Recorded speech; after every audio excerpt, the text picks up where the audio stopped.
Hi hello నమస్తే welcome to our channel. నేను మీ భార్గవి. ఈ రోజు మనతో పాటు ఓదెలా 2లోని ఒక అఘోర క్యారెక్టర్ చేసిన వ్యక్తి అయితే మనతో పాటు ఉన్నారు. ఈయన జర్నీ 2011 నీకు నాకు డాష్ మూవీ నుంచి స్టార్ట్ అయింది. చాలా స్ట్రగుల్స్ పడి 2011 టు 2025 మన ఓదెలా మూవీతోని అఘోర క్యారెక్టర్లో అయితే మనకి నటించారు. ఆయన అడిగి ఆయన లైఫ్ జర్నీ ఎలా ఉంది, ఇండస్ట్రీలో ఎలా అవకాశం వచ్చింది అన్నది విశేషాలు ఈరోజు మీకోసం. సో హాయ్ సార్, నమస్తే. నమస్తే సార్, ఇప్పుడు మనకి ఓదెలా 2 మూవీ గురించి మాట్లాడుకునే దానికన్నా ముందు ఒక వైరల్ అయిన ఒక వీడియో నేను చూశాను, కానీ ఈ గెటప్లో నేను చూడలేదు. అంటే ఇప్పుడంటే ఏదో అఘోరీ టైప్లోని ఓదెల మూవీలో కనిపించినట్టు కాకుండా వేరే గెటప్లో చూశాను. అది మీరా కాదా అని ఒక డౌట్ నాకు ఉండిపోయింది. నేను చూపిస్తాను కూడా మీకు ఒకసారి. మా ఆవిడ నమస్కారం అండి. ఇక నేను బయలుదేరుతా. గుర్తుందా ఇది? సారీ మేడం, అర్జెంట్గా వెళ్ళాలి. ఇది మీరేనా? ఇది నేనండి. క్యారెక్టర్ చూసారా అసలు? అయ్యో అది బాగా వైరల్ కదండి అది. కాకపోతే ఇప్పుడు ఈ గెటప్లో చూసిన వాళ్ళు అది నేనా కాదా అనేది చాలా అయితే అదైతే మీరే. నేనే. అంటే అప్పుడైతే మీరైతే అందులో నటించిన విధానం చూస్తే ఎవరికైనా ఎంత చిరాకు వస్తుందంటే చి అని అన్నారు కానీ అనుకుంటారు లోపల. అందులో ఉంది ఒక సైకోగా, ఒక సాడిస్ట్ హస్బెండ్, అమ్మో ఇలా ఉంటారా అనే దానిలా ఉంది. ప్రతి ఒక్కరు తిట్టుకున్నారు. ఆ కామెంట్స్ ఒకసారి చూస్తే తెలిసిపోతుంది.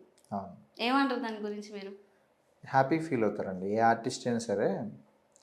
మీకు ఇప్పుడు కోట శ్రీనివాసరావు గారు కానీ, తనికెళ్ళ భరణి గారు కానీ, వాళ్ళందరూ కూడా సైకో హస్బెండ్ కింద లేదంటే చాలామంది చేశారు. వాళ్ళందరికీ కూడా అదే విమర్శలు వచ్చాయి. సో ఒకళ్ళు మనని తిడుతున్నారంటే తెర మీద ఆ క్యారెక్టర్ పండినట్టు అనమాట. మీరు కింద కామెంట్లు చూస్తే మీరు అన్నట్టు ఇంకా మీరు లేడీస్ కనుక ఇది మీరు ఆ తిట్లు చెప్పలేకపోతున్నారు. చెత్తనా కొడుక, దొంగనా కొడుక, నీకు నీలాంటి ఉంటే సమాజంలో కోసి కారం పెడతాం, ఇట్లాంటివి డైలాగ్స్ అన్నీ ఉంటాయి షార్ట్ ఫిల్మ్లో చూడట్లేదు ఎవరు. షార్ట్ ఫిల్మ్స్లో. ఎందుకంటే వాళ్ళు బేసిక్ ఏంటంటే మీకు అక్కడ టైటిల్ కూడా ఏం వేశారంటే నా ఎక్స్ గర్ల్ ఫ్రెండ్కి ఇలాంటి మొగుడు దొరకాలి అనేది ఆ టైటిల్. సో ఏంటంటే బేసిక్గా ఈ క్యారెక్టర్ చేసిన నాలో సైకోతత్వం కాదు, చూసే వాళ్ళలో కూడా సైకోలు ఉన్నారు కనుక వాళ్ళ ఎక్స్ గర్ల్ ఫ్రెండ్కి ఇలాంటి వాడు రావాలని కోరుకుంటున్నారు వాళ్ళు. Okay okay. సో అప్పుడు నేను సైకో క్యారెక్టర్ మాత్రమే చేశాను, కానీ చూసే ఆడియన్స్లో ఈ క్యారెక్టర్ కంటా కూడా సైకోలు ఉన్నారని అర్థమవుతుంది అక్కడ మీ కామెంట్లు చూస్తే. అర్థమవుతుందా? సో అదనమాట.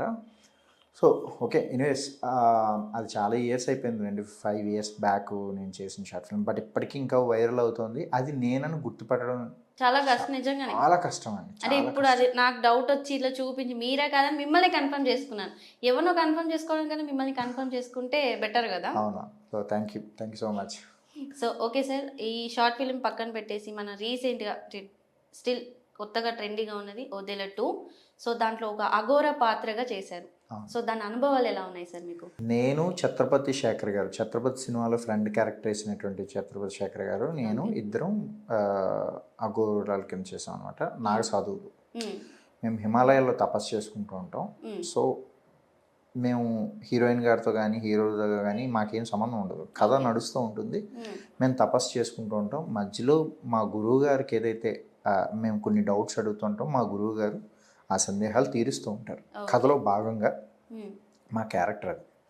సో దీనికంటే ముందు నేను హరోం హరా అనే సినిమా చేశాను.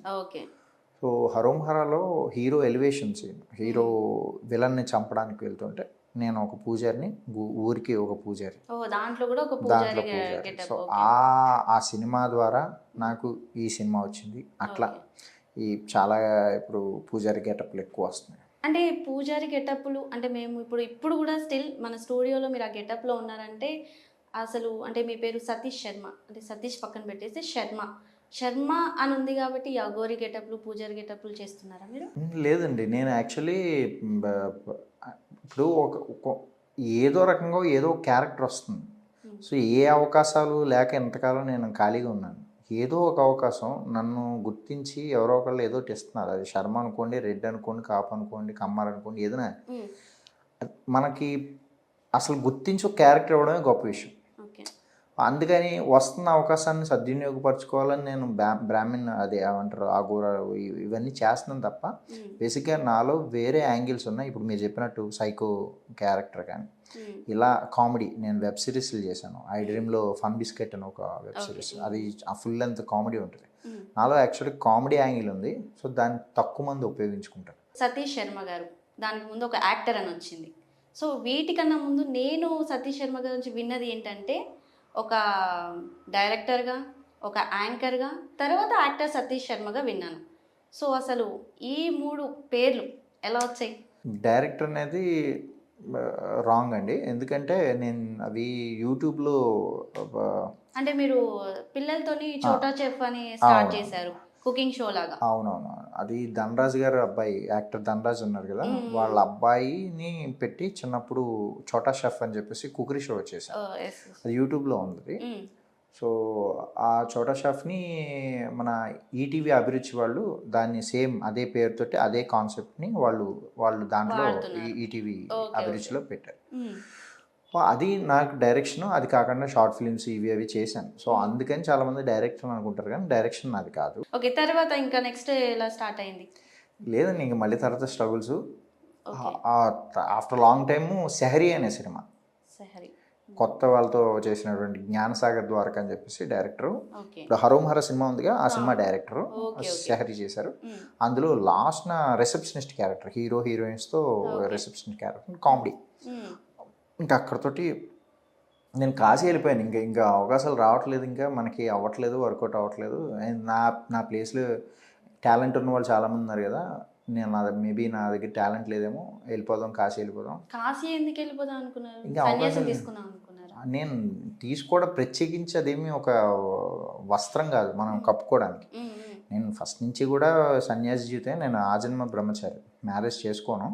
తర్వాత వచ్చిందే హరోం హర, తర్వాత వచ్చిందే స్వయంభూ, దాని తర్వాత వచ్చిందే ఓదెల 2, దాని తర్వాత ఇప్పుడు ఒక 5 సినిమాలు ఉన్నాయి. సో అవన్నీ రిలీజ్కి సిద్ధంగా ఉన్నాయి. అంటే వీటిలో ఓదెల 2ని ఇప్పుడు మన హరోం హర నుంచి ఈ అఘోరి క్యారెక్టరు ఇప్పుడు కూడా స్టిల్ అదే లుక్లో కనిపిస్తున్నాయి. ఫర్దర్ మూవీస్ కూడా సేమ్ అదే లుక్? 1 ఇయర్ దాకా తప్పట్లేదండి. అన్నీ కూడా వాళ్ళు ఫస్ట్ ఏంటంటే యాక్టింగ్ ఏదైతే చూస్తారో యాక్టింగ్ చూస్తారు. ఇప్పుడు మన దగ్గర మన ఫిజిక్ ఒకటే కాదు, మన ఇదే ఏదైతే ఆహారం ఒకటే కాదు, యాక్టింగ్ కూడా వచ్చి ఉండాలి. ఊరికే ఒక మనిషి అందంగా కనిపించాడని చెప్పేసి, ఒక మనిషి డిఫరెంట్గా కనిపించాడని యాక్టింగ్ అవకాశాలు ఎవరు. ఫ్రేమ్లో మనం సరిగ్గా పర్ఫామ్ చేయకపోతే ఏ క్షణాన్ని తీసేయచ్చు. తర్వాత అది కూడా పక్కన పెడితే ఎడిటింగ్లో తీసేయచ్చు. ఈరోజు రిలీజ్ అయినటువంటి ఓదెల 2లో కూడా నేను ఉంటానో లేదో ఫైనల్గా నేను తెర మీద చూసుకునేదాకా నాకు డౌటే. అంటే ఎంత నటించినా కూడా ప్రతిసారి కొత్తగానే ఉంటుంది. అంటే మనకి చాలామంది పైకి చెప్పుకోరు, కానీ మీకు అన్ని 100 మంది ముందు యాక్టింగ్ చేయాలంటే మీరు కొన్ని వదిలేవాలి. మీరు మీలో లేనిది మీరు అక్కడ ఆవహించుకోవాలి. అంటే ఆత్మ ప్రవేశించినట్టు సరే, ఆ ఆత్మ మనలో ప్రవేశిస్తే మాత్రం ఇప్పుడు ఎవరో పోతారు మనకు సంబంధం లేని వాళ్ళు.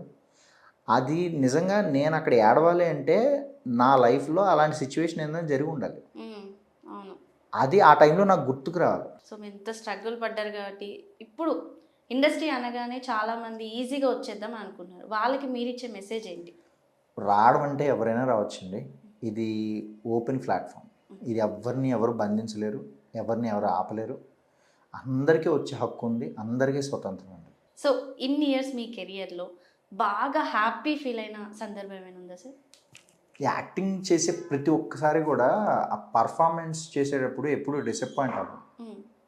ఎడిటింగ్లో ఎప్పుడైతే తీసేస్తారో, మనం ఆల్రెడీ చెప్పుకుని ఉంటాం పలానా సినిమా, ఏ సినిమా చేసామంటే పలానా సినిమా చేసాను, ఆ సినిమాలో ఎడిటింగ్లో తీసేస్తే మాత్రం బాధపడతాం.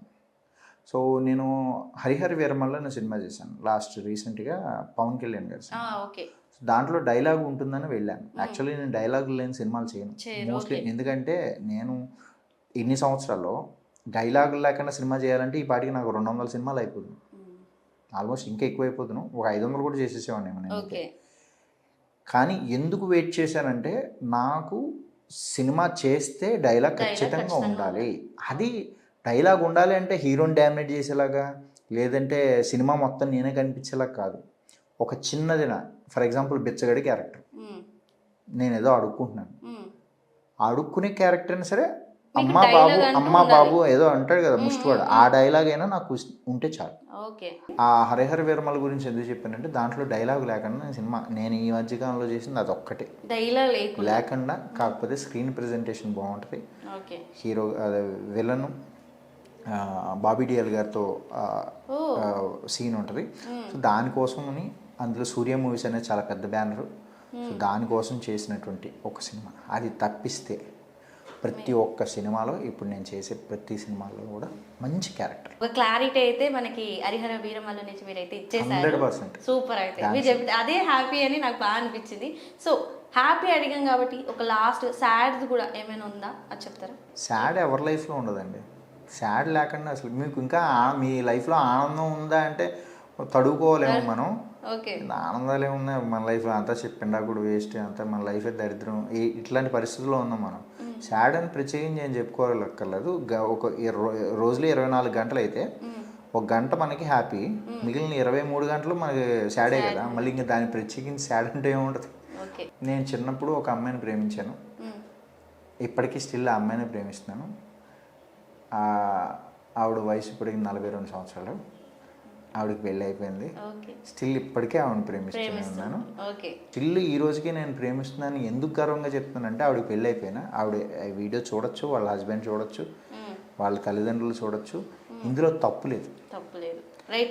వాళ్ళని వాళ్ళని ఒప్పించకుండా ఆ అమ్మాయిని బలం పెట్టి ఆవిడని మనం తీసుకెళ్ళి ఏ రోజు ఆవిడకి నేను ప్రపోజ్ చేయలేదు. ఆవిడకి తెలియదు. One side love. అది కూడా ఆవిడ గర్వంగా చెప్పుకోవచ్చు. ఎందుకంటే ఒకళ్ళు ఆవిడని ప్రేమించడానికి ఒక లైఫ్ లాంగ్ ఉన్నారు. నైస్ సార్, నిజంగా సూపర్. ఓకే, తర్వాత ఇంకెవ్వరు రాలేదు మీ లైఫ్లో అమ్మాయి అస్సలు? అంటే మీరు యాంకర్గా ఉన్నప్పుడు కానీ యాక్టింగ్ ఫీల్ అస్సలు కథ రాలేదు? వాళ్ళు వస్తారా లేదని నాకు తెలియదు. నేను ఎవరిని లైఫ్లో యాక్సెప్ట్ చేయలేదు. ఓకే, అంటే అదొక్కటే అని పెట్టేసుకుంటారు. అంటే దానివల్లే మీరు ఇప్పుడు బ్రహ్మచారిలో ఇలా ఉండిపోతాను నన్ను ఎవరు రిజెక్ట్ చేయలేదు. ఫస్ట్ ఆఫ్ ఆల్ ఓకే, పెళ్ళికి ఇప్పటికీ స్టిల్ నేను పెళ్లి చేసుకుంటానంటే నాకు చాలామంది ఆంటీలు రెడీగా ఉంటారు. ఆంటీలను ఎందుకంటున్నానంటే నేను నా ఏజ్ నాకు తెలుసు. నేను ఇప్పుడైతే కుర్రాన్ని కాదు. సో మీరు ఇందాక ఆవిడ మీ లవర్ది 42 అన్నారంటే ఆల్రెడీ ఆడియన్స్ మీద ఎస్టిమేషన్ వేసేస్తారు. ఆయన ఒప్పుకోరు కదా. ఇప్పుడు ఆవిడ ఆంటీ అన్న ఆవిడ ఒప్పుకోరు. సో అందుకని నేను సో అని చెప్తాను, నా ఊరుకు నేను మాట్లాడతా. సో నాకు ఏ ఆంటీ అని దొరికేస్తుంది. సిద్ధంగా లేరు. అంతేగాని పెళ్లి కాక కాదు, పెళ్లి అవకాశాలు లేక కాదు, మీకు దొరక్క కాదు. ఓకే సార్, ఫైనల్గా చాలా హ్యాపీగా ఉంది ఒక డిఫరెంట్ పర్సన్తో ఇంటర్వ్యూ చేసినందుకు. అండ్ మీరు ఫ్యూచర్లో ఇంకా ఏవైతే ప్రాజెక్ట్స్ చేస్తున్నారో, ఫర్దర్గా ఎలాంటి గెటప్స్లో మాకు కనిపించబోతున్నారో వెయిట్ చేస్తున్నాం స్టిల్. ఓకే, మంచి అవకాశాలు వచ్చి మంచి హిట్ అయిపోయి మళ్ళీ మా ఛానల్కి ఇంటర్వ్యూకి రావాలి. మా ఛానల్కి కాదు, అన్ని ఛానల్స్లో ఇంటర్వ్యూలో కనిపించాలి. సో దానికి all the very best. And మీరు ఇందాక అన్నట్టు ఇలా కాశీకి వెళ్ళిపోకుండా ఏదైతే ఆలోచనని దాన్ని నియంత్రించుకొని, సో తెలుగు విరమించుకొని కాశీకి వెళ్ళే ఆలోచనని విరమించుకొని స్టిల్ మాకు కనిపిస్తూ ఇలా ఇండస్ట్రీలోనే కంటిన్యూ అవ్వాలి. అండ్ మీరు ఇందాక అన్నారు గంట హ్యాపీగా ఉంటే 23 గంటలు అలా లేకుండా గంట బాధపడి 23 గంటలు సంతోషంగా ఉండే లైఫ్ మీకు రావాలని మనస్ఫూర్తిగా కోరుకుంటూ all the very best sir. And thank you so much and మీకు కూడా యాంకరింగ్ చాలా బాగా చేశారు. అండ్ ఈ ఛానల్ చూస్తున్న ప్రతి ఒక్క ప్రేక్షకుడికి కూడా సబ్స్క్రైబ్ చేసుకోండి. అది చాలా ఏ ఛానల్కైనా సరే అది చాలా చాలా చాలా ఇంపార్టెంట్ అనమాట. సో ఈ ఛానల్ని సబ్స్క్రైబ్ చేసుకోండి. ఇలాంటి మంచి వీడియోస్, ఇది మంచి ఇంటర్వ్యూ అని అనట్లేదు, బట్ ఈ ఛానల్లో వచ్చే ప్రతి ఒక్కటి కూడా చాలా మంచి కంటెంట్ కనుక ఛానల్ని సబ్స్క్రైబ్ చేసుకోండి, ఆదరించండి. Thank you so much. నేను మీ సతీష్ శర్మ.